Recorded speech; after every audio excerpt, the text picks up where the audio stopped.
ठीक आहे. काल आपण जे आहे ते काय काय बघितलं काल आपण.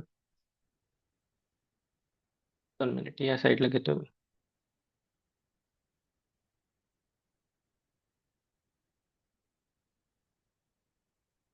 तर काल आपण बघितलं, फॉर्म्युलेज बघितले होते आपण. ठीक आहे. सो 12 काळाचे जे टेन्स फॉर्म्युले आहेत ते आपण बघितले, की सिम्पल प्रेझेंट टेन्सचा फॉर्म्युला सिम्पल पास्ट आणि सिम्पल फ्युचर मध्ये काय फरक आहे. तर V1 V2 आणि शाल विल प्लस V1 असं जॉईंट होतं. कंटिन्युअसच्या टेन्स मध्ये काय होतं, जर प्रेझेंट असेल तर am is are plus V1 plus I N G, जर पास्ट असेल तर was were plus V1 plus I N G, आणि फ्युचर कंटिन्युअस असेल तर शाल विल, फक्त बी एक शब्द आहे तो लक्षात ठेवायचा नेहमी, फक्त फ्युचर कंटिन्युअस टेन्स मध्ये, बाकी V1 plus I N G. आणि परफेक्टचा टेन्स असेल मग तर काय अडचणच नाहीये. परफेक्टच्या टेन्स मध्ये सगळीकडे वित्री वित्री असणार. फक्त प्रेझेंट असेल तर हॅव हॅज पैकी, पास्ट असेल तर हॅड पैकी, आणि परफेक्ट असेल तर shall will plus have has पैकी एक शब्द. आणि अशा आपण 9 काळ शिकणार आहोत. ठीक आहे. तो आज आपल्याला एक एक डायरेक्ट 2 पद्धती आहेत. आज एक काळ घ्यायचा, उद्या एक काळ घ्यायचा, परवा एक काळ घ्यायचा, असे एक एक काळाची वाक्य सोडवत बसायची. त्याच्यात आपले 10-15 दिवस जातील. मला नाही वाटत तुम्ही, म्हणजे तुम्हाला इतकं काय सांगायची गरज आहे. ऑलरेडी तुम्हाला बऱ्यापैकी माहित आहे. तर आपण काय एवढा टाइम वाया घालवायचा. आपण डायरेक्ट वाक्य सोडवायला घेऊ आणि मी वाक्य सोडवता सोडवताच तुम्हाला सांगेल. ठीक आहे.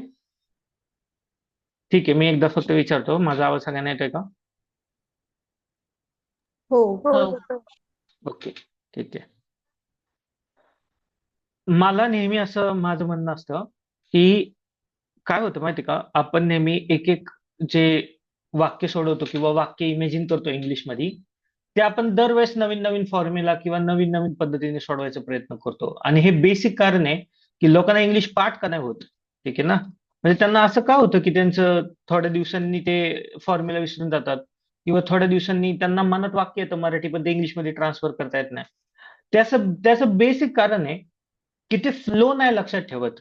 जो फ्लो असतो भाषेचा, की मला विचार कसा करायचा आहे ते महत्वाचं आहे. ते आन्सर चूक बरोबर नंतरची गोष्ट आहे. स्टेप नाही चुकायला पाहिजेत कधी विचार करायच्या. फॉर एक्झाम्पल, सगळ्यात प्रमुख अडचण काय असते ते म्हणजे स्टक होणं. स्टक होणं म्हणजे मी काहीतरी तुम्हाला मराठी वाक्य सांगितलं आणि तुला म्हणलं की जयू ट्रान्सफर कर, तर फर्स्ट माइंड मध्ये विषय येतो ब्लँक. काहीही सुचत नाही. ना वाक्य काय करायचं, ना त्याचा ट्रान्सफर करायचं का काय करायचंय. आणि माझं नेहमी तेच म्हणणं असतं, चुकीचं वाक्य सोडवायला पण विचार करायला लागतो, बरोबर ना. असं तर नाही होत की मी चुकीचं वाक्य सोडवतोय विदाऊट विचाराचं. चुकीचं चुकीचं सोडवायला पण विचार करायला लागतो. सो माझं असं म्हणणं आहे की जो विचार करावा लागतो ना त्याच्या स्टेप्स पाहिजेत आपल्याला. की जर कुणी मला म्हणलं की हे वाक्य मराठीचं इंग्लिशमध्ये ट्रान्सफर कर, तर मला विचार काय करायचा आहे. ते बरोबर येईल चुकीचं येईल ते खड्ड्यात जाऊ दे, तिकडे होऊ दे चुका. पण मला डोक्यात ऍटलीस्ट स्टेप 1 तर सुरू झाली पाहिजे माझ्या डोक्यामध्ये. मला ब्लँक तर नाही व्हायला पाहिजे मी, की मला काहीच कळत नाहीये काय करायचं आता असंच बसून आहे मी. ठीक आहे ना, असं नाही व्हायला पाहिजे. ठीक आहे. सो पहिले स्टेप बघू आपण. जगात मला कोणी पण मराठी वाक्य आणून दिलं. ठीक आहे. मराठी वाक्य आणून दिलं त्यांनी मला आणि सांगितलं की इंग्लिशमध्ये कर. तर मी तुम्हाला स्टेप सांगतो, 7 स्टेप फॉलो करायच्या आणि वाक्य बरोबर येणारच तुमचं. आणि ह्या स्टेप अतिशय सोप्या आहेत, मी जे स्टेप म्हणून लिहून दिलेत. माझं असं म्हणणं आहे, ह्या स्टेप्स नाही आहेत, ही विचार करायची पद्धत आहे. मी जेव्हा एखादं इंग्लिश वाक्य बघतो तर माझ्या डोक्यात काय चालतं. सी 2 प्रकारे अभ्यास करता येऊ शकतो. एक, शिक्षकांनी सांगितलेले फॉर्म्युला पाठ करायचे आणि पाठ करून करून करून करून ते लक्षात ठेवायचं आणि आन्सर सोडवायचं. 2, शिक्षकाची विचारसरणी चोरायची. ठीक आहे ना, शिक्षक काय विचार करतो तेच चोरायचं. माझे सर होते गाडगे सर, मी त्यांची विचार करण्याची पद्धतच चोरली. मला फॉर्म्युला बिर्म्युला नको होते. माझं असं म्हणणं होतं की तुमच्या समोर जेव्हा वाक्य येतं तेव्हा तुम्ही विचार काय करता ते वाक्य आल्यावर डॉक्टर. विचारच चोरायचे ना, ह्या सगळा मॅटर संपून जाईल. चेक करू आपण. मी सांगितलं स्टेप 1, पहिलं वाक्यातलं क्रियापद शोधायचं. कसं शोधायचं? क्रिया कुठला शब्द दाखवतोय तो शब्द शोधायचा. ठीक आहे ना. ते क्रियापद शोधायचं. दुसरं काय करायचं, जे क्रियापद शोधले त्याची 3 रूपं आपल्याला पाठ आहेत की नाहीत. प्रेझेंट मधलं, पास्ट मधलं आणि पास्ट पार्टिसिपल मधलं V1 V2 V3 आपल्याला पाठ आहे की नाही. समजा पाठ नसेल, मी खूप वर्स्ट कंडिशन इमॅजिन करतो, पाठ नाही आपल्याला, असं काहीतरी क्रियापद आलं जे मला पाठ नाही. चला असं माझं म्हणणं आहे, स्पीक नावाचं क्रियापद आलं जे मला पाठ नाही. चेक करून बघू काय करायचं. ठीक आहे. सो स्पीक म्हणजे बोलणे, बोलण्याची क्रिया आहे, मला माहिती आहे. क्रिया बोलण्याला इंग्लिशमध्ये स्पीक म्हणतात. ठीक आहे. टाईप करा, मला स्पीकचे 3 रूपं माहित नाहीयेत. स्पीक टाईप करायचं आणि असं गुगलला जाऊन टाईप करायचं स्पीक. ओके. आणि जर टाईप केलं तर त्याच्या पुढे असं लिहायचं verb, verb, VERB, verb form असं टाईप करायचं गुगल. कुठलाही शब्द, कुठलाही क्रियापद जे तुम्हाला माहित नाही, ज्याचे 3 फॉर्म माहित नाही, तो टाकायचा आणि गुगलला जाऊन टाईप करायचं वर्ब फॉर्म आणि सर्च बटन दाबायचं. ठीक आहे. तर खाली लगेच लिहून देतो की स्पीक आहेत ना, त्याचे 3 शब्द, त्याचे 3 वर्ब काय काय आहेत, है ना. तर स्पीक आहे पहिलं वालं, पहिलं आहे स्पीक, दुसरा आहे स्पोक. बघा खाली रिझल्ट आला.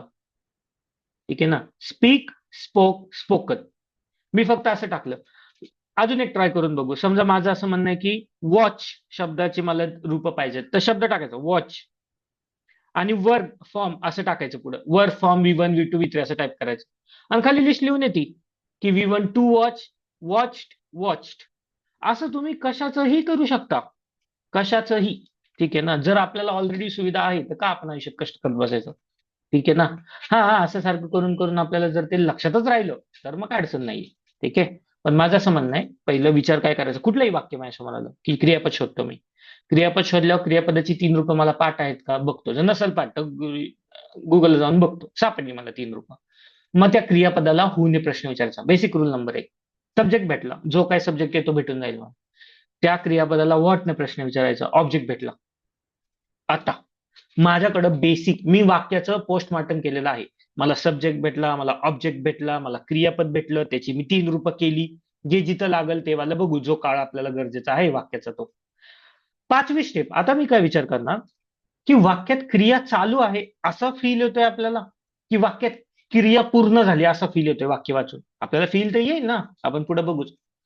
जर वाक्यात क्रिया चालू आहे असा फील आला तर समजून घ्यायचं, एक तर तो प्रेझेंट कंटिन्युअस असेल, पास्ट कंटिन्युअस असेल किंवा फ्युचर कंटिन्युअस असेल. संपला विषय. जर मला वाक्य वाचून असा फील आला की क्रिया पूर्ण झालेली आहे, तर तो प्रेझेंट, प्रेझेंट परफेक्ट असेल, पास्ट परफेक्ट असेल, नाही तर पास्ट फ्युचर परफेक्ट असेल. तिघांपैकी एक काळ असेल. म्हणजे ऍटलिस्ट मला कॅटेगरी कमी केली मी, कळलं ना, मला सिलेक्ट करायला कमी झालं. जर एखाद्या वाक्यामध्ये कंटिन्युअस आहे की नाही ते पण नाही कळते, क्रिया चालू आहे की नाही, आणि क्रिया पूर्ण झाली की नाही ते पण नाही कळते. फक्त विधान दिलंय त्यांनी, विधानार्थी वाक्य दिलंय की बाबा असं झालं किंवा असं होतं. ठीक आहे ना. ना ते पूर्ण झालंय असा काय अनुभव येतोय, ना चालू आहे क्रिया असा काय अनुभव येतोय. तर अशी सगळी वाक्य ही साध्या काळाची वाक्य असतात. कळलं का. अशी सगळी वाक्य साध्या काळाची वाक्य असतात. ठीक आहे. म्हणजे मला मग सिंपल पास्ट, सिंपल प्रेझेंट आणि सिंपल फ्युचर पैकी एक काळ वापरावा लागेल. आता मला टेन्सची कॅटेगरी कमी केली की मला कुठला टेन्स वापरावा लागेल सब टाईप, की परफेक्ट वापरायला लागेल का, कंटिन्युअस वापरायला लागेल का, सिंपल वापरायला लागेल. मग वाक्य वाचायचं. जर वाक्याची क्रिया वर्तमान काळात झाली असेल आणि कंटिन्युअस असेल तर झाला टेन्स सापडला. Present continuous. फॉर्म्युला आठवायचा, फॉर्म्युल्यामध्ये टाकायचं, सब्जेक्ट माहिती, ऑब्जेक्ट माहिती, क्रियापदाची रूप माहिती, टाकायचा, आन्सर संपलं. झालं, कुठलंही मराठी वाक्य ट्रान्सफर झालं. जर मला असं वाटलं की क्रिया भूतकाळाचा अनुभव देते, तर भूतकाळ क्रिया पूर्ण झाली आहे का चालू आहे का काहीच नाही अनुभव येते ते बघायचं. त्याच्यानुसार सिंपल, प्रेझेंट, परफेक्ट शोधायचा, वाक्याच्या फॉर्म्युलेमध्ये टाकायचा, आपण जे सब्जेक्ट ऑब्जेक्ट सापडलं ते आणि संपला विषय. आपल्याला इंग्लिशमध्ये वाक्य ट्रान्सफर करता येईल. ठीक आहे. सो सगळ्यात पहिल्यांदा क्रियापद शोधायचं. कसं शोधणार, वाक्यात कुठला शब्द क्रिया सांगतोय तेवाला बघायचं. मग वाक्यामध्ये बघायचं की क्रियापदाची 3 रूपं काय, ती गुगलला जाऊन पण बघायची. लिस्टमध्ये असलं तर चांगलीच आहे, पाठ असेल तर अजून चांगली गोष्ट आहे. ठीक आहे. क्रियापदाला हु ने प्रश्न विचारायचा, सब्जेक्ट मिळेल. क्रियापदाला व्हॉट ने प्रश्न विचारायचा, ऑब्जेक्ट मिळतं. पहिल्यांदा शोधायचं क्रिया चालू आहे का क्रिया पूर्ण झाली आहे. जर दोघं पण नसेल तर सिंपल ची वाक्य आहेत ती. समजा क्रिया चालू असेल तर कंटिन्युअस टेन्सची वाक्य, क्रिया पूर्ण असेल तर परफेक्ट टेन्सची वाक्य. आणि समजा सगळं सापडलं आपल्याला, कंटिन्युअस सापडलं किंवा परफेक्ट सापडलं किंवा दोन्ही पण नाही म्हणून सिंपलची वाक्य ठरवली, तर मग वाक्य कुठल्या काळाचं ते बघायचं, की भूतकाळात चालू आहे क्रिया का वर्तमान काळात आहे का भविष्य काळात आहे. त्याच्यावरनं आपल्याला एक्झॅक्टली टेन्स सापडला, फॉर्म्युला टाकायचा आणि सोडवायचा. चेक करून बघू, पटपट पटपट खाली चेक करून बघायचं. ठीक आहे. तो पुस्तक वाचत आहे. माझं काय म्हणणं आहे, मला कशाचं नॉलेज नाही आहे, ब्लँक मेंदू आहे माझा. ठीक आहे ना. तो पुस्तक वाचत आहे असं मला वाक्य दिलं आणि मला सांगितलं की भाऊ ट्रान्सफर कर हे वाक्य इंग्लिशमध्ये. ठीक आहे. मला काही घेणं देणं नाही, स्टक व्हायचं नाही, ब्लँक सारखं बसायचं नाही. स्टेप 1 करायची, क्रियापद शोधायचं. तो शब्द काय क्रिया दाखवतो का, नाही. पुस्तक शब्द काय क्रिया दाखवतो का, नाही. वाचत हा, शब्द क्रिया दाखवते, वाचण्याची क्रिया असते. सापडलं. वाचायला काय म्हणतात? वाचायला काय म्हणतात? राईट म्हणतात रीड. वाचायला, आहे ना? वाचायला काय म्हणतात? हा, रीडिंग म्हणतात ना. रीड म्हणतात. ठीक आहे ना? रीड ठीक आहे, हा. असं म्हणता. काय? ठीक आहे ना, काय म्हणतात? रीड म्हणतात, आहे ना? चला मग, मला डोकं चालवायची गरज नाहीये. ठीक आहे, काय म्हणतात? रीड म्हणतात. मग टाकू आपण रीड, आणि पुढे टाकायचं verb. Verb V1 V2 V3. इथं पहिलंच येतं, तुम्हाला टाईप करायची पण गरज नाही, असं पहिलंच येतं तिथं. सापडलं. Read, read, read. सोने पे सुहागरा. ठीक आहे ना? तिन्ही फॉर्म सेम आहेत. V1 पण सेम आहे, V2 पण सेम आहे, V3 पण सेम आहे. Read, read, read. ठीक आहे. चला, क्रियापद सापडलं. स्टेप 1 कंप्लीट झाली. क्रियापद सापडलं, आणि क्रियापदाची तिन्ही रूपं पण सापडली. V1 पण रीड आहे, V2 पण रीड आहे, आणि V3 पण रीड आहे. क्रियापदाला होणे प्रश्न विचारा. विचारा, कोण वाचत आहे? विचारा, कोण वाचत आहे? तो म्हणजे कोण असतो? ही. ठीक आहे ना? तो म्हणजे कोण असतो? ही. टी म्हणजे शी. ठीक आहे ना? इट म्हणजे ते. आय म्हणजे मी. वी म्हणजे आम्ही. ठीक आहे ना? यू म्हणजे तू. प्लुरल मधला तू म्हणजे तुम्ही, आणि दे म्हणजे तुम्ही सर्व. ठीक आहे ना? सो तो म्हणजे कोण असतो? ही. सब्जेक्ट सापडला, ही. स्टेप नंबर 4, व्हॉटने प्रश्न विचारा क्रियापदाला. काय वाचतोय? What read? पुस्तक सापडलं, ऑब्जेक्ट पण सापडलं. ठीक आहे ना? सो स्टेप 4 पर्यंत काय अडचण नाहीये. मला सब्जेक्ट सापडला, ही. तोला ही म्हणतात, है ना? ऑब्जेक्ट सापडला, पुस्तक. पुस्तकला म्हणतात बुक. ठीक आहे ना? क्रियापद सापडलं, वाचणे म्हणजे रीड. त्याची 3 रूपं सापडली, रीड, रीड, रीड. ठीक आहे?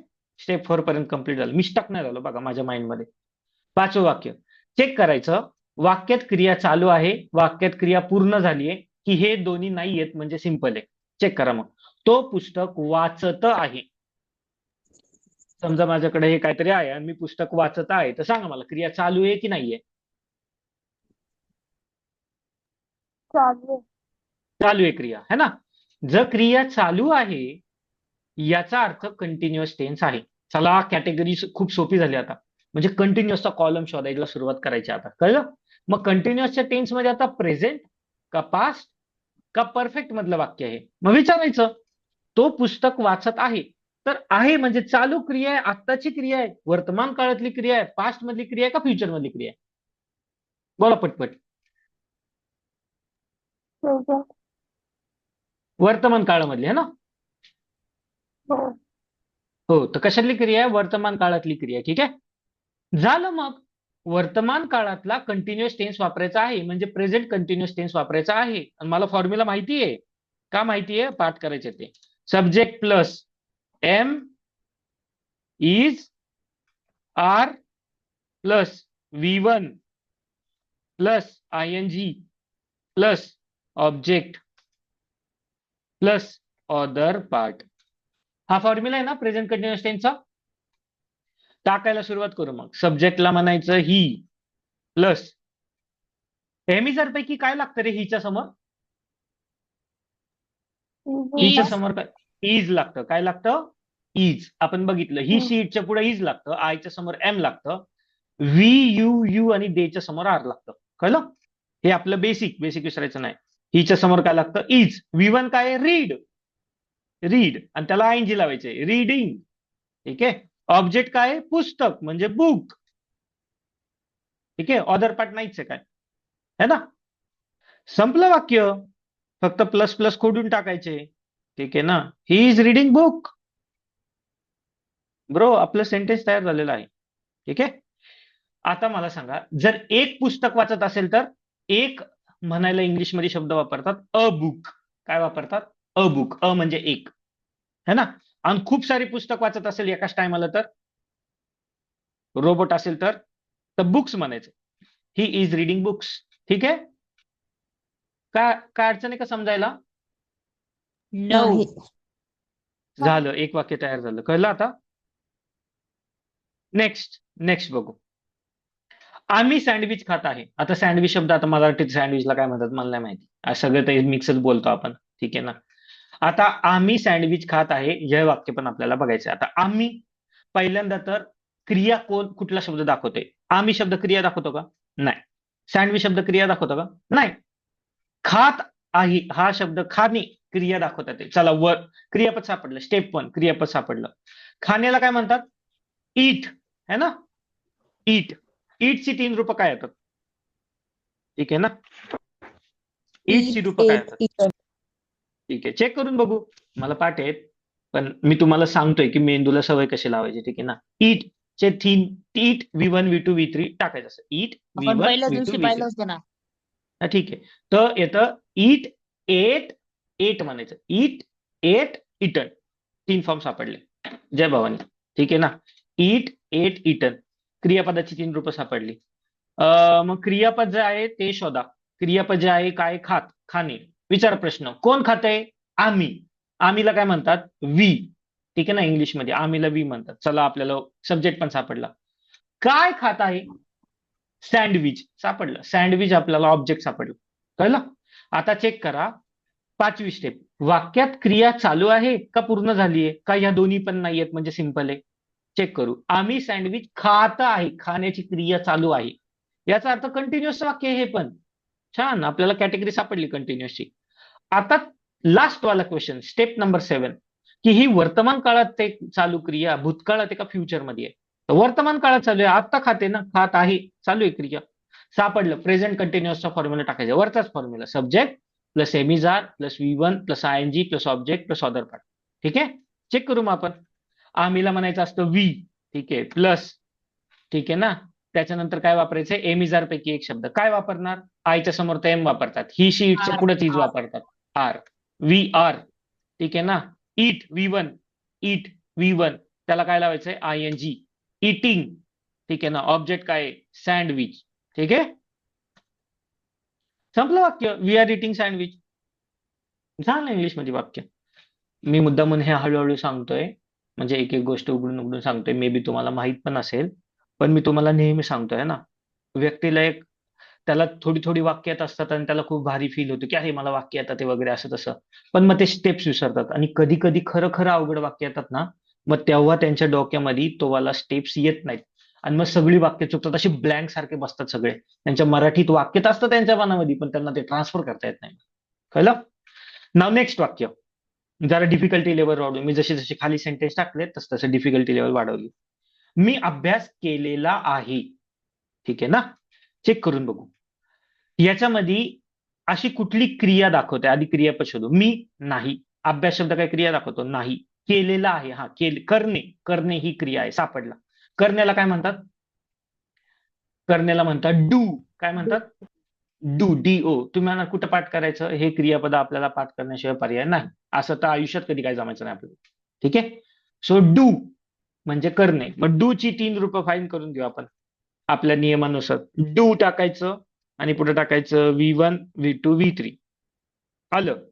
डू, डीड आणि डन ही 3 रूपं आहेत. काय आहेत? मी लिहितो इथं. Do, did, done. ठीक आहे. No problem. पुढं क्रियापद शोधलं, केलेलं आहे. करण्याला म्हणतात डू. त्याची 3 रूपं शोधली का? स्टेप 2. स्टेप 3 हुने प्रश्न विचारा. काय केलेलं आहे? नाही, कोणी केलेला आहे अभ्यास? मी. मी. ठीक आहे ना. मी. सब्जेक्ट सापडला. मीला म्हणायचं आय. चला सब्जेक्ट सापडला. आय सब्जेक्ट झाला. ठीक आहे. पुढं व्हॉटने प्रश्न विचारा. काय केलेलं आहे? अभ्यास केलाय है ना. आणि अभ्यासला काय म्हणतात? स्टडी. ऑब्जेक्ट सापडलं. ठीक आहे. नेक्स्ट विचारा. Step number 5. क्रिया चालू आहे का क्रिया पूर्ण झालेली आहे का दोन्ही पण नाहीत म्हणजे सिंपल साधीवाली क्रिया आहे? मी अभ्यास केलेला आहे. करून झालेला आहे ना, अशी फिलिंग आली ना? का करतोय असं म्हणतोय मी? नाही, केलेला आहे अशी फिलिंग आली आहे. बरोबर. जर एखादी गोष्ट केलेली आहे, ठीक आहे ना, याचा अर्थ ती परफेक्ट आहे, पूर्ण झालेली क्रिया. सापडलं मला. तो परफेक्ट टेन्सचं वाक्य आहे हे. ठीक आहे. नाव नेक्स्ट क्वेश्चन. पण कुठला परफेक्ट? प्रेझेंट परफेक्ट का पास्ट का फ्युचर? चेक करा. मी अभ्यास केलेला आहे, ज्याच्या शेवटी आहे म्हणजे वर्तमान काळातलं असं असतं तर मी अभ्यास केलेला होता असतं तर पास्ट मध्ये आलेलं असतं. मी अभ्यास केलेला असेल असं असलं असतं तर फ्युचर मधलं वाक्य आलं असतं. सापडलं मला. ते प्रेझेंट परफेक्टचं वाक्य आहे. घ्या फॉर्म्युला.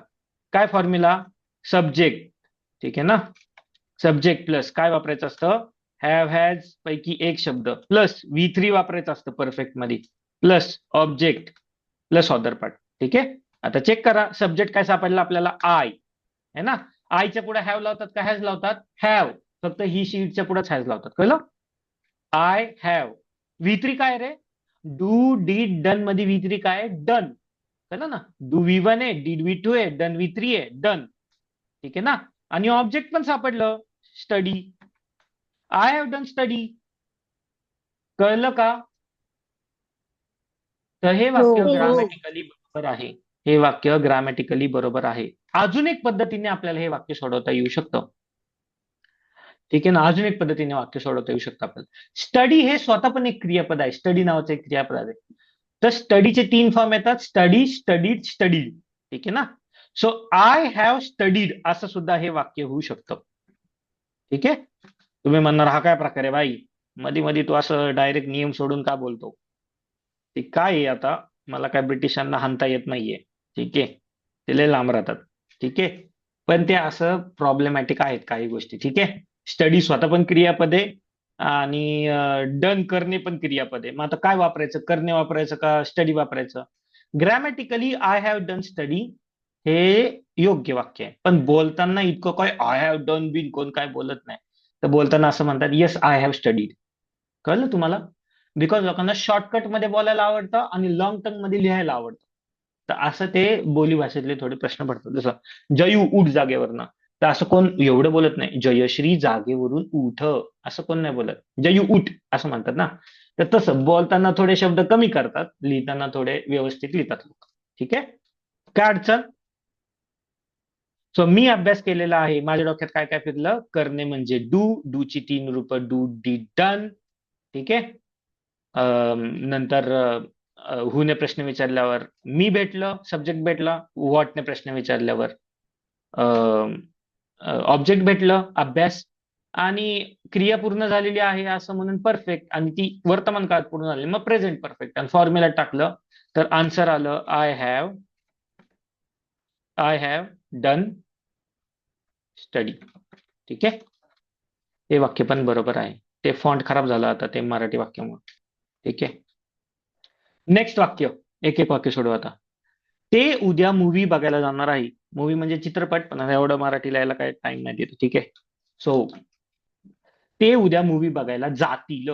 ठीक आहे ना. चेक एक करून बघू आपण. पहिल्यांदा क्रियापद शोधायचं, स्टेप नाही विसरायची जरी तुम्हाला येत असेल तरी. मला वाक्य बरोबर नको आहे, मला स्टेप लक्षात राहतं का ते सांगायचं. मनात विचार करायचा आहे लाईनीने, कंटाळा येत असेल तरी. ठीक आहे. क्रियापद शोधा. ते नाही, उद्या काही क्रियापद नाहीये. मूवी पण काही क्रियापद नाहीये. बघायला जाणे, बघणे हे क्रियापद आहे. बघणे म्हणजे वॉच.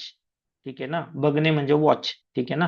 सापडलं. वॉचचे 3 रूप काय येतात, काल बघितलं. Watch, watched, watch. फक्त ईडी लागतो, रेग्युलर क्रियापद आहे. ठीक आहे. डन. ठीक आहे. वॉचला म्हणजे बघायला प्रश्न विचारा, कोण बघायला जाते, ते.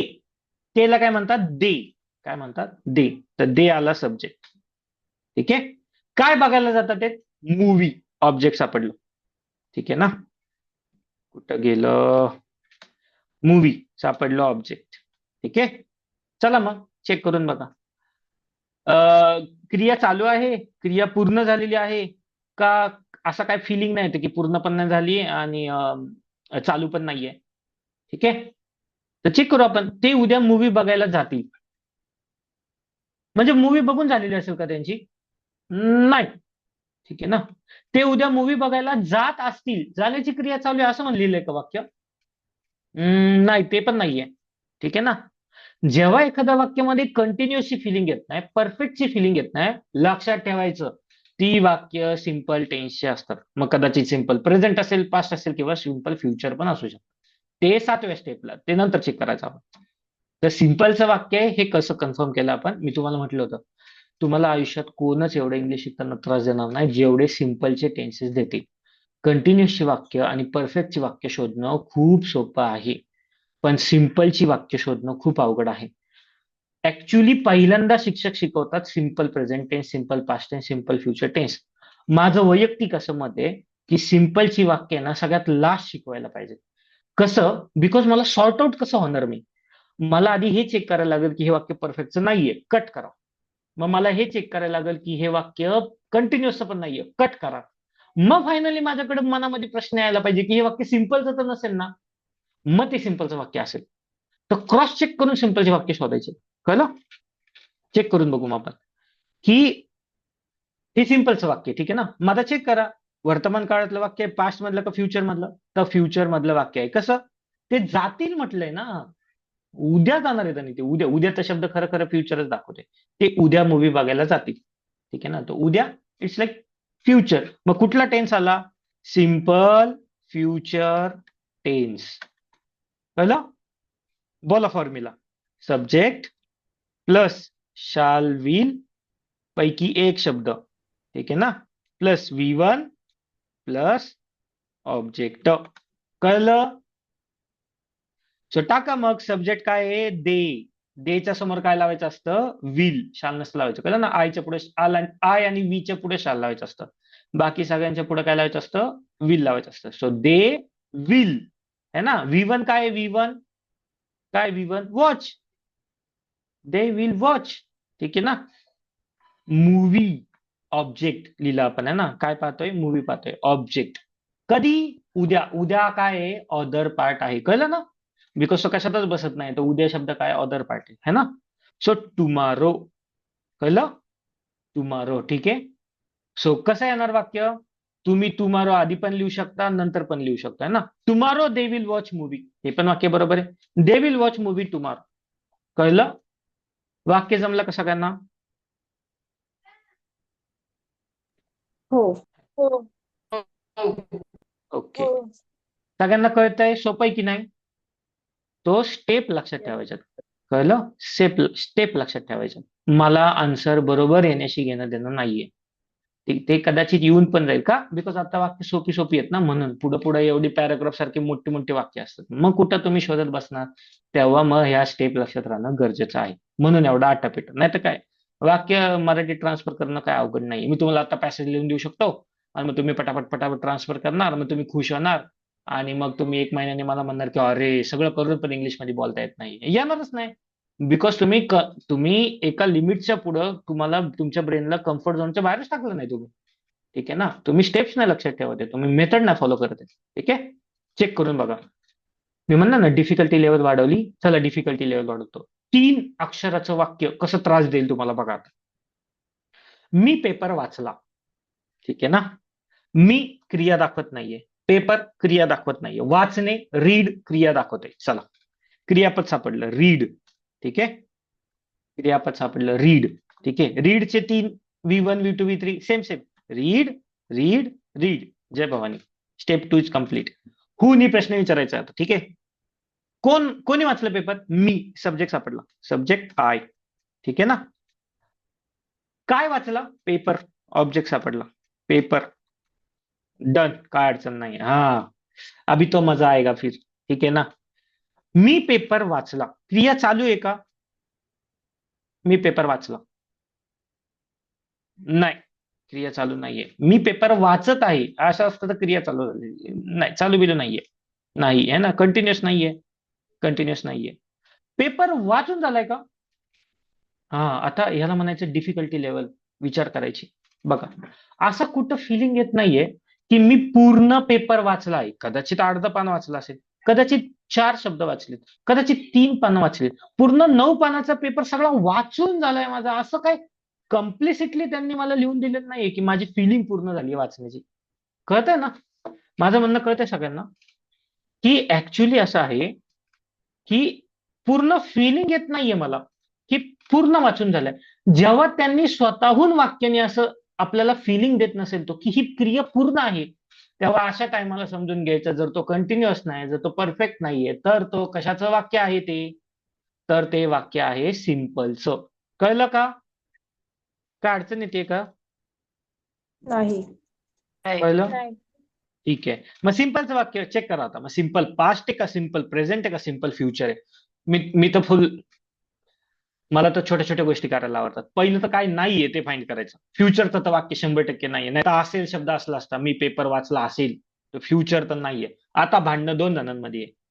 सिम्पल पास्ट टेन्स आणि सिम्पल प्रेझेंट टेन्स मध्ये. आता हे लय हार्ड आहे. लय म्हणजे तुमच्या आयुष्यात तुम्हाला एवढं काय हार्ड जाणार नाही. पुढं तर लयच तुम्हाला चेंज द वाई शिकवताना तर डायरेक्ट रडतोच माणूस. ठीक आहे ना, सिम्पल पास्ट आणि सिम्पल प्रेझेंट मध्ये. आता मी पेपर वाचला, हे जे मी पेपर वाचला हे जे वाक्य आहे ना, कदाचित सिम्पलचं पण असू शकतं, सिम्पल पास्टचं पण असू शकतं. कळतं ना, हे लय प्रॉब्लेमॅटिक आहे की सिम्पल पास्टचं पण आहे वाक्य, सिम्पल प्रेझेंटचं पण वाटतंय वाक्य. बिकॉज वाचला म्हणजे वाचून झालेलं आहे. तर हे भूतकाळात आहे का वर्तमान काळात वाचून झालंय त्याचं काय फिलिंग येत नाहीये. ठीक आहे, माझा आवाज सगळ्यांना येतोय का? मग कनेक्शन लॉस झालं होतं आय थिंक. हो येतोय. ठीक आहे, जयू माझा आवाज येतो का तुला? हो हो येतोय. Okay okay. आय थिंक सुप्रियाजी पण ऍड आहेत. आवाज येतो का मॅडम तुम्हाला? हा येतोय. बरं बरं ठीक आहे. सो हे जे वाक्य आहे त्याच्यामध्ये सिम्पल पास्ट वापरायचा होता का सिम्पल प्रेझेंट वापरायचा, हे लय मुश्किल आहे. मी तुम्हाला एक नियम सांगतो रिअल लाईफ मध्ये, किचकिच करायची नाही डोक्यामध्ये. ठीक आहे, जर सिम्पल पास्ट है ना, सिम्पल पास्ट आणि सिम्पल प्रेझेंट मध्ये जर भांडणं लागली, ठीक आहे ना, जर भांडणं लागली तर सिम्पल प्रेझेंटला महत्व द्यायचं. सिम्पल प्रेझेंटला महत्व द्यायचं. कुठल्या पुस्तकात लिहिलाय हा नियम? नाही, मी हा अनुभवाने काढलेला नियम आहे. बिकॉज मी जेवढी पण आयुष्यात वाक्य सोडवली, जेवढं पण मला कळलं, इंग्लिश असंच चालतं. ठीक आहे ना. सो पहिली तो गोष्ट, एक एक शब्द आपण सोडवायला सुरुवात करू. ठीक आहे, मी पेपर वाचला, 3 शब्दाचं वाक्य पण किती त्रास देत आहे बघा. ह्याला म्हणायचं डिफिकल्टी लेवल. तर वाक्याच्या साईज बीज वर जायचं नाही. ठीक आहे ना. सो मी म्हणजे सब्जेक्ट आहे ना. सिम्पल प्रेझेंट कसा शोधला मी म्हणजे मी आधी काय शोधलं, वाचला म्हणजे रीड. आधी क्रियापद शोधलं, त्याची 3 रूपं शोधली, रीड रीड रीड. मग मी चेक केलं, हूने प्रश्न विचारला, मला सब्जेक्ट सापडला आय म्हणजे मी. व्हॉटने प्रश्न विचारला, मला पेपर सापडला, ऑब्जेक्ट सापडला. मग मी पुढचं विचारायला गेलो, कंटिन्युअस आहे का, क्रिया चालू आहे का त्याच्यामध्ये? नाही. क्रिया पूर्ण झाली आहे का? तर असं काय एक्सप्लिसिटली म्हणजे डायरेक्ट प्रामुख्याने मला फील नाही येते की पूर्ण झाली म्हणून. म्हणून मग सिम्पलचा आधार घेतला. मग सिम्पल पास्ट का सिम्पल प्रेझेंट? तर सिम्पल पास्टचं पण वाक्य होऊ शकतं हे, बिकॉज वाचून झाला ना, वाचला. ठीक आहे ना, तर पास्ट पण होऊ शकतं किंवा प्रेझेंट पण होऊ शकतं. तर मग सिम्पल पास्ट सिम्पल प्रेझेंट मध्ये भांडणं लागली तर सिम्पल प्रेझेंटला जिंकवायचं. ठीक आहे ना, मग करा मग.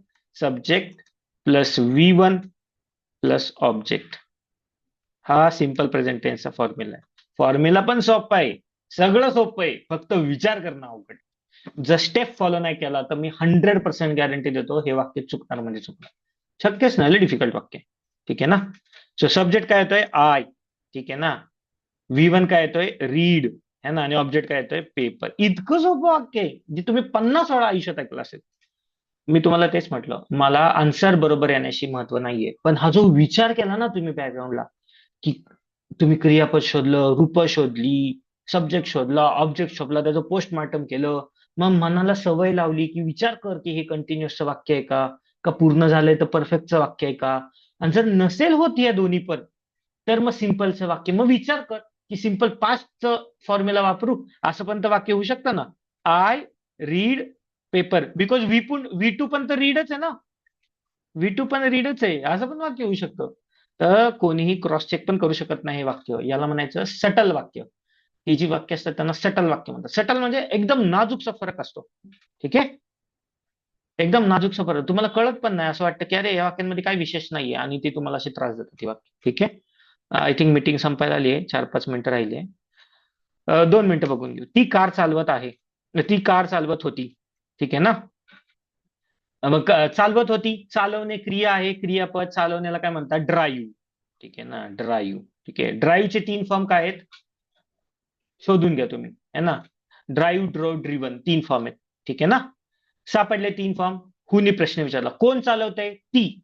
सब्जेक्ट सापडला, ती म्हणजे शी. ठीक आहे ना. काय चालवतीये? कार. तर कार ऑब्जेक्ट सापडलं. ठीक आहे, नेक्स्ट. क्रिया पूर्ण झालीये, चालू आहे का दोघं पण नाहीये? ती कार चालवत होती, चालवण्याची क्रिया चालू होती, कंटिन्युअस वाक्य. ओके, मग प्रेझेंट मधलंय, पास्ट मधलंय का फ्युचर मधलंय? होती, चालवत होती, कालचं गोष्ट करतात येते. पास्ट मधलं वाक्य, पास्ट कंटिन्युअसचा formula, subject plus was were plus V1 plus ING plus object. टाका. सब्जेक्ट काय होता? ती, है ना, तिला म्हणायचं शी. शीच्या पुढे काय लावायचं असतं? वॉज. मी म्हणलं ही, शी, इटच्या समोर लावायचं वॉज. फक्त प्लुरल सेंटेन्सच्या समोर वर लावायचं असतं. ठीक आहे. तर शी वॉज. V1 काय आहे? ड्राईव्ह. ड्राईव्हला ING लावल्यावर काय होतं? ड्रायव्हिंग. ठीक आहे ना. काय होतं? शेवटचा ई जातो. ई खोडून ING लावायचा असतो. लक्षात ठेवायचं. ड्राईव्ह शब्दामध्ये ई आहे ना, तर ज्या ज्या शब्दांमध्ये शेवटी ई असेल त्याला खोडायचं आणि त्याचा ING रूप करताना ई खोडून ING लावायचा असतो. का? असा वाक्य जोडाक्षरांचा नियम आहे इंग्लिशमध्ये, की ज्या वाक्याच्या शेवटी, ज्या क्रियापदाच्या शेवटी ई येतं आणि त्याचं जर ING फॉर्म करायचं असेल तर त्याचा ई खोडायचा असतो आणि ING लिहायचं असतं. ते हळूहळू पुढे बघू आपण, पण आता लक्षात ठेवा चाललं तर. ठीक आहे. शी वॉज ड्रायव्हिंग कार. 50 कार चालवत होती का? एक कार. एक कार. 50 कार कसं चालवणार एका टाइमला? A car. ठीक आहे. शी वॉज ड्रायव्हिंग अ कार. झालं. समजा शालिनी ड्रायव्हिंग करत होती माग. ठीक आहे ना. आणि मी तुला विचारलं असतं, जयू, शालिनी काय करते? तर काय म्हणली असती? जयू काय म्हणली असती? Shalini was driving a car. ती कार चालवत होती. समजा हेच वाक्य प्रेझेंटचं असलं असतं तर एकदम सोपं. She is driving a car. Because बाकी सगळं सेम आहे ना. V1 plus ING, V1 plus ING, फक्त एम इज आर पैकी एक शब्द लागणार. फ्युचर मधला असला तर शी विल, एक शब्द ऍड होतो एक्स्ट्रा वाला, बी ड्रायव्हिंग. ठीक आहे ना. A car. ठीक आहे ना. उद्या शालिनी 2 वाजता काय करत असेल तर जयू काय म्हणेल मला? She will be driving a car. कदाचित ती कार ड्राईव्ह करत असेल. कळलं? तर अशी खूप सारी वाक्य आहेत, पण आता झूम मीटिंगचा टाइम संपायला लागलाय. ही खालची वाक्य तुम्ही सोडवायची आहेत. मी डिफिकल्टी लेवल वाढवली आहेत. जितकं चुकाल माझ्यासाठी तितकी आनंदाची गोष्ट आहे. तुम्ही मला बरोबर वाक्य आणली, तुम्ही किती हुशार आहेत ते दाखवायला, तुम्ही संपले, तुमचा विषय संपतो. ठीक आहे ना. तुम्ही मला चुकलेलं दाखवा, म्हणून काय जाणून बुजून चुकू नका, पण मला विचार केलेला दाखवा. ठीक आहे ना. की मी हा विचार केला, मी हे शोधलं, मी स्टेप 1 केली, मी स्टेप 2, 3 केली, मला असं असं वाटलं आणि वाक्य चुकलं. पण मला चुकीच्या वाक्यानंतर पण मी प्रश्न विचारला, की हे वाक्य चुकीचं वाटतं, ते चुकीच्या वाक्याच्या खाली बरोबर वालं वाक्य लिहा. अशी 3-4 वाक्य जरी आली ना, मग मला सांगा की या 4 वाक्य लिहिली होती मी. पहिल्यांदा मला हे बरोबर वाटलं होतं, मग मला हे बरोबर वाटलं, मग मला हे बरोबर वाटलं. आणि मला सांगा की ह्याच्यापैकी हे तिसरं वालं वाक्य मला बरोबर वाटलं. मग मी ते चेक करेल की ते चूक आहे का बरोबर आहे. तुम्ही जे चुकीची सोडवलेली वाक्य आहेत ना, ती पण तिथं लिहा.